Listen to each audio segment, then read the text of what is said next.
Hey guys, how's it going? I miss you all so much. I miss my channel. I miss my regular content. I miss cute bunnying. I am going nuts just sitting at home. I feel like that's everybody right now staying in quarantine, but you know what? We're getting through this together, taking it one step at a time. At least where I live, things are starting to flatten. Things are starting to look better. So fingers crossed that in the near future, I can start putting out my regular content, my regular coupon breakdowns, and that we can get back to schedule because I know you guys miss those couponing videos just as much as I do. So in the meantime, I thought I would do a Q&A video. A lot of you guys always have questions for me, questions regarding couponing, and then some questions just regarding my life in general. So on Instagram last night, I threw up a question asking if anybody had any questions they wanted me to throw in this video. So I'm going to be going ahead and answering those questions today. Also, if there's any questions that I don't answer today, feel free to leave them in the comments and I will see if I can do a part 2 questionnaire if you guys are still interested. All right, so we're going to kick it off with probably the question that I get asked the most, and that is, how did I start couponing? And there's also a second part, how did I start couponing and did I ever want to give up? So to answer the first half of this question, I started couponing when I had my first child, who is now 6. So about 6 years ago, I started couponing. We had gone from 2 incomes to 1 income. And then shortly after, my husband took on an apprenticeship, which took a big pay cut, a $12 an hour pay cut. So it was very hard. Times were really tough.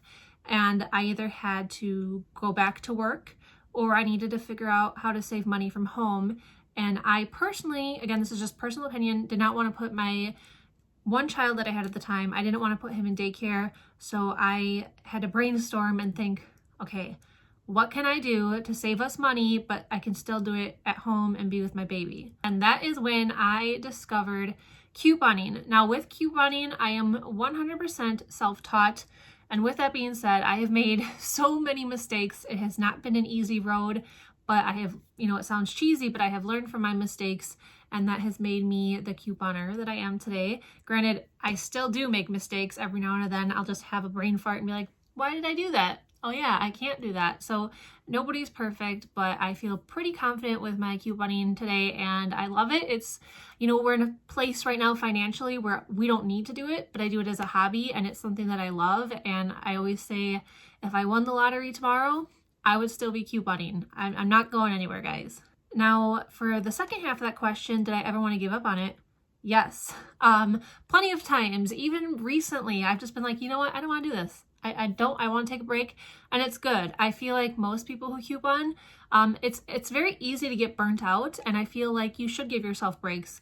A lot of people always feel like they're going to miss a deal, and that stresses them out. Well, I think it's more stressful to be constantly looking for deals 24/7, like constantly. I know a few people who that's all they do from the moment they wake up until they go to bed. They're just on their phones, they're on Instagram, they're looking at sales flyers, they're just shopping for those deals, and I can't wrap my head around that. I can't do it, I won't do it. But yes, I still do get burnt out, and I'm just like, can I just do a drive-up pickup order for groceries this time? And you know what? As awful as this quarantine and staying home has been, it's really kind of been a reality, like a wake-up call for me that I do need to kind of scale it back myself when it comes to the time I use and how I try to divide that with my family. So yeah, I definitely wanted to give up on it, but I haven't done that yet and I love it. And if there's ever a point where it's not making me happy anymore, that's when I'm probably gonna push it back. But again, I don't think that's gonna happen anytime soon, guys. Next question, are you excited to live close to Disney? Yeah, I'm very excited to live close to Disney. I might be more excited than my kids, but I am so excited. And then there was a question after that, how often do you think you will go to Disney once you're living in Florida? All the time? No, logistically, we're not going to be able to go as often as I would like. And the main reason for that is our dogs. We will be living pretty close. We'll be roughly about 35 minutes away from the parks. But with that being said, we can't just go for a full day at Disney, from the moment it opens until the moment it closes, because again, we have dogs. We would need to find some kind of dog walker or pet sitter to let them out a couple of times during the day, which is an added expense that will add up very quickly. So yes, you can go for, a couple hours and go home, which is probably going to be more of our reality, is just being able to go for an afternoon or for a morning, just because we don't want and we won't ever allow our dogs to just stay home all day with no human interaction. So that is what is really going to hold us back from going as much, at least as much as I would like to go. But yeah, it will definitely be, at least in the beginning, pretty frequent. What was the last job that you had? It's funny. I get a lot of, not hate, but a lot of negativity towards, oh, the cashiers must hate you, managers must hate you. When in reality, my last job, I was in retail management. So you guys, I get it. I get it. What will you miss most from Wisconsin when you move? I know it won't be the winter. Yes, if one more person tells me that I'm going to miss snow, you guys, if there's one thing I know I'm not going to miss with 100% confidence, it's going to be snow. Our winters from November until April, they are pretty awful. It just snowed a couple days ago. It's in the 80s and 90s in Florida, and it's snowing here. I'm not going to miss that. Things I am going to miss from Wisconsin: food. We have really good beer, really good cheese. That's not just a stereotype. We really, really do. There's a couple of restaurants here that they don't have in Florida. I know like Cops is like it's a frozen custard place with like burgers. Same with like Murph's and Oscar's. There's a place in Waukesha where I live. It's called Jimmy's Grotto. It's so good. So like the local things here that they don't have in Florida. But again, at the same time, I try to remind myself there's probably gonna be stuff in Florida that we don't have in Wisconsin that I'm really gonna enjoy. So it's a bit of both. Plus I can always come and eat all my favorite foods when I come and visit family, because I will be back in Wisconsin. We both have family here, so those will just be our little treats when we do come and visit. If you didn't have to move for your husband's job, would you still have moved? Probably not. I was not content, but I just kind of had the mindset that I was just going to live in Wisconsin the rest of my life and die here. It's all I've ever known. I'm almost 30 and I've never lived anywhere else. So I think just the fear of the unknown would have just always kind of held me back. When my husband first suggested the job transfer to Central Florida, I shot it down immediately. I said, no, don't even want to talk about it. But he kept talking about it. And then over time, the gears started turning in my head, and I was like, you know what? It would be nice to not be indoors 9 months out of the year because of the crappy weather. It would be nice to, have all this new opportunity, live in sunshine. I know Florida's not perfect, but man, it's definitely better than what we got going here. And it just seems like now or never almost in my brain too, because our kids are still little.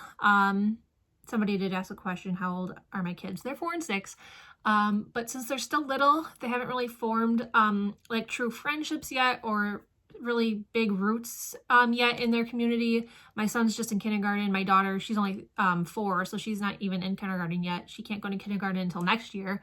So they're still very little. I felt like if we waited any longer, it would have been a lot harder of a transition for all of us. So I think the timing was just right. But yeah, if it wasn't for the job transfer, I honestly don't think we would have moved. I think my brain would have been too stubborn and set into our current home here. And yeah, I probably wouldn't have given it a second thought. Where do you donate your excess items? When it comes to donations, everywhere. My number one thing is I give to family and friends. I have family that comes visit. Friends, when they come over, I hand out stuff to them all the time. There are 3 local shelters and charities in my area that I donate to on a pretty regular basis. I'll have friends or family message me about like benefit raffles, or they'll say, not that long ago, there was a family that lost everything in a house fire, so I gave them a whole bunch of stuff. So people will also come to me with people in situations that need help, so I'll give back that way as well. But yeah, so I have a big circle of things, and I'm hoping I can find that same kind of, I don't want to say opportunity either. So I'm hoping I can find places and situations like that as well in Florida as I have in Wisconsin. I'm sure it won't be a problem. So I'm pretty confident that I'm still going to be able to give back in our new community. What does your husband do for a living? He is a field service engineer. To break it down, he does machine tool rebuilding, electric troubleshooting, repair, installation. So pretty much it's a traveling job, which can be hard sometimes. Sometimes he can be away in hotels and stuff. Since he travels all over the state, it's going to be the same thing in Florida. He's going to be traveling all over, probably more. So he pretty much just goes from different factories and fixes different machines, just to kind of sum it up for you. How long did it take to get the gist of couponing? Well, since I was 100% self-taught, I didn't have anybody to show me the ropes or breakdowns or anything like that. I would say 2 to 3 months until I was feeling pretty confident. When I first started, I left the store in tears. I screwed up very badly. I felt very stupid at the register with the cashier saying, oh, you can't use this coupon, or you can't do this, that's not right. Looking like an idiot. I lost a lot of money because I wasn't doing it right, and I was just buying stuff thinking I was going to save money on it, and I wasn't. So I screwed up very badly in the beginning. After like 2 or 3 months, I started getting a bit more comfortable with it. How did you and your husband meet? We actually met through online dating. I don't know if the website is still around.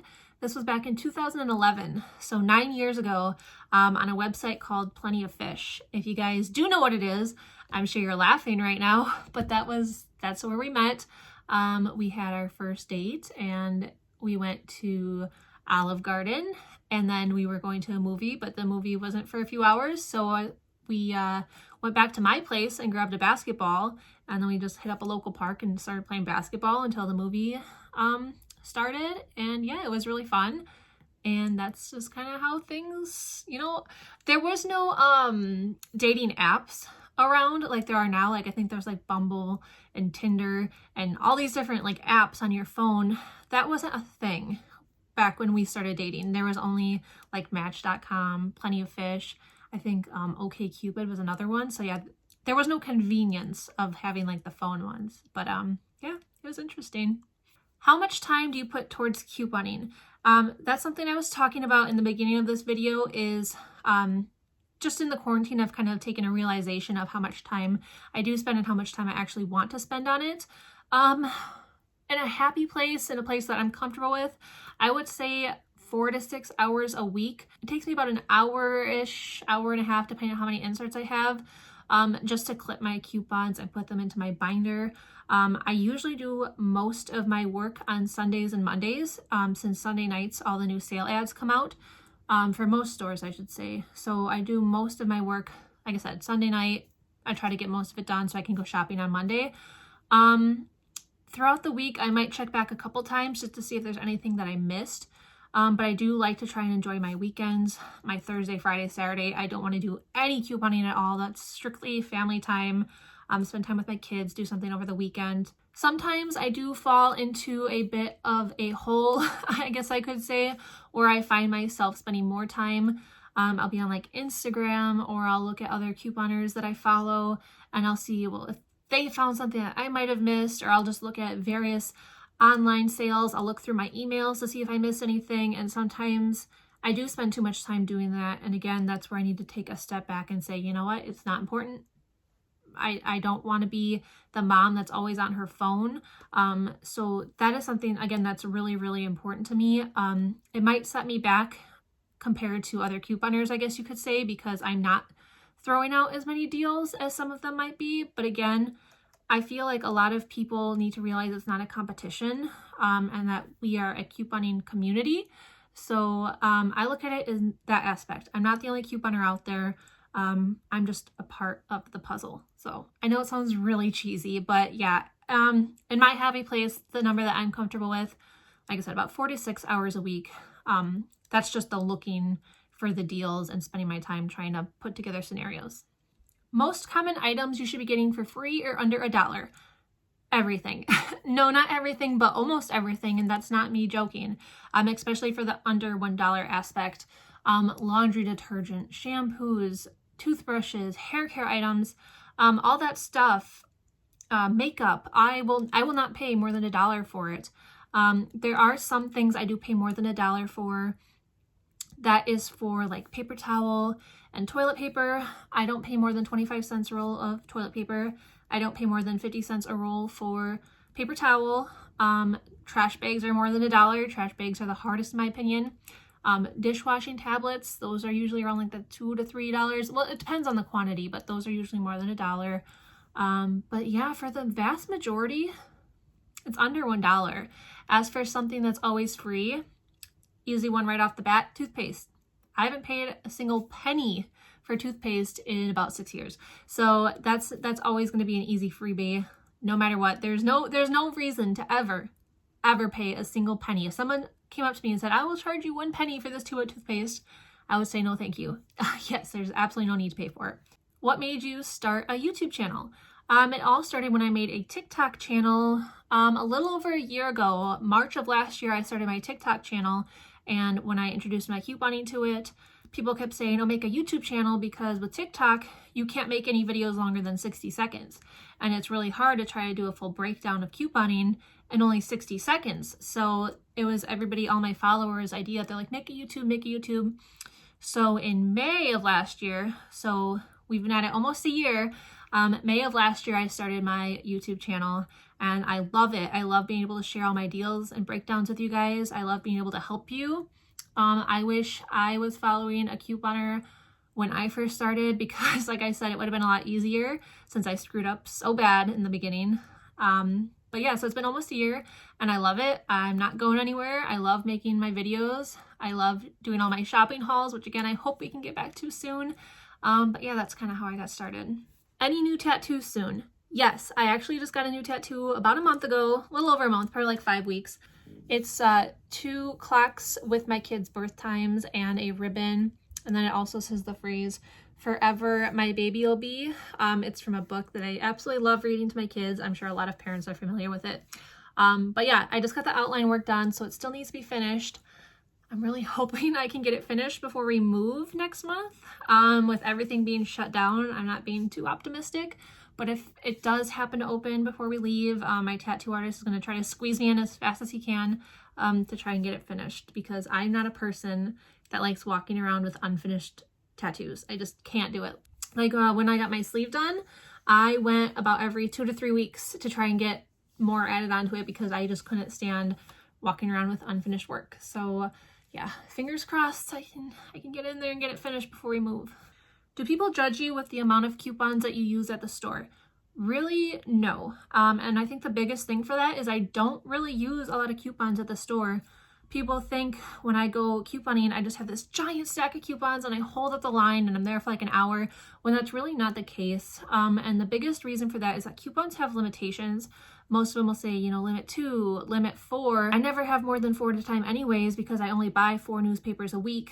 But yeah, most of the time it's just limitations. Even stores sometimes have their own limitations. So if you go back and watch a lot of my coupon breakdowns, my weekly shopping videos, you'll see that I really don't use that many coupons in a shopping trip. You know, sometimes I'll only use 1 or 2 coupons. Sometimes I use upwards of a dozen. So I mean, it's really not as much as people think. Another thing is that a lot of the cashiers in my area, they know who I am, so they know I follow the rules and I don't, you know, try to be sneaky or break limitations, so they don't give me a hard time. I am gonna miss some of my cashiers quite a bit actually when I move to Florida. I've made friends with a lot of them. I'm hoping when I move to Florida that I can kind of make those same friendships there as I have formed in Wisconsin. So that's gonna be a bit to adjust. It's gonna be a little bit hard. What kind of makeup, beauty products do you use? Is it the ones that you coupon? Yes, I coupon every single makeup and beauty product that I own, and that is both drugstore and high-end. When it comes to drugstore, pretty much everything has been under $1. It really doesn't matter to me. I'm not too picky on drugstore, but there are specific high-end products that I just can't substitute for drugstore. That would have to be like my eyeshadows. I'm very, very picky on my eyeshadows. Those are all high-end products. My mascara, I cannot use drugstore mascara. I don't know why, I just don't like it. So I always get high-end mascara. So I would say my makeup's probably 50% drugstore, 50% high-end. You guys always see me couponing my drugstore makeup, but when it comes to high-end, I have to that takes a little bit more strategy, but I do get it for 50 to 75% off, if not more. I always check for closeout sales, clearance sales. I usually post it on my Instagram or my TikTok when it comes to the higher end makeups. I do like to go to stores like TJ Maxx, where you can find them highly discounted as well. So that's how I get my higher end products like Anastasia, Too Faced, Tarte, MAC, all those like really high end brands. I will get those clearanced out and on sale that way. Do you have any secret talents? Secret talents. I can do this with my tongue. Huh? Huh? And that's actually very, very hard to do with a tongue ring in, just so you know. Oh, and this. But that's not as impressive. I do like to draw. I haven't like done a drawing, like sat down and drew anything in probably years. I used to draw a lot when I was younger before I had kids. Fun fact, when I was around 18, 19 years old, I tattooed my own ankle in my apartment. Don't recommend, but it's a fun story to tell my kids when they're a little bit older. But yeah, I do like drawing. Just haven't really done it in a long time. Maybe I'll take it up soon again, because I did really enjoy doing that. I do kind of miss it. All right, guys, and that's all I have today for the questions and answers. Like I said earlier, if there is a question that you really want us to know and that I didn't get time to or I didn't get asked on Instagram, please feel free to ask it in the comments. I'll try to get to you guys. Let me know if you like this kind of video, if I should make a part 2. I know it's very, very slow right now. I know I get messages all the time asking, when are you going to put out your next couponing video? And at least in Wisconsin, we are under a stay-at-home act until the 24th of April. I know that's not nearly as long as some other states, so I am very grateful for that. It's not set in stone. That can change at any time. And even though it's a stay-at-home act, we can still go to the stores. I could still coupon if I really wanted to. I just don't think now is the right time. I don't feel comfortable doing it. I don't want to seem like I'm encouraging other people to coupon. So I'm just laying low. I'm laying low. It's not permanent, guys. Trust me, as soon as I can go back out there and couponing, which again, I'm really hoping is in the next 2 weeks, I will go out. I'll start gradually and I will start doing my breakdown videos for you guys again. So just hang tight. I know it's hard and it really sucks. I'm not even gonna sugarcoat it. It's pretty awful, but it is what it is. And I'm just doing what I feel is right, given the circumstances. But yeah, other than that, I'm going to go pack my house because I have lots of work to do. We move in a couple weeks, guys, and yes, I will keep you posted throughout the entire process. But yeah, I'm going to go head off, and I hope you guys had a wonderful Easter, and I will talk to you all later. Bye, guys.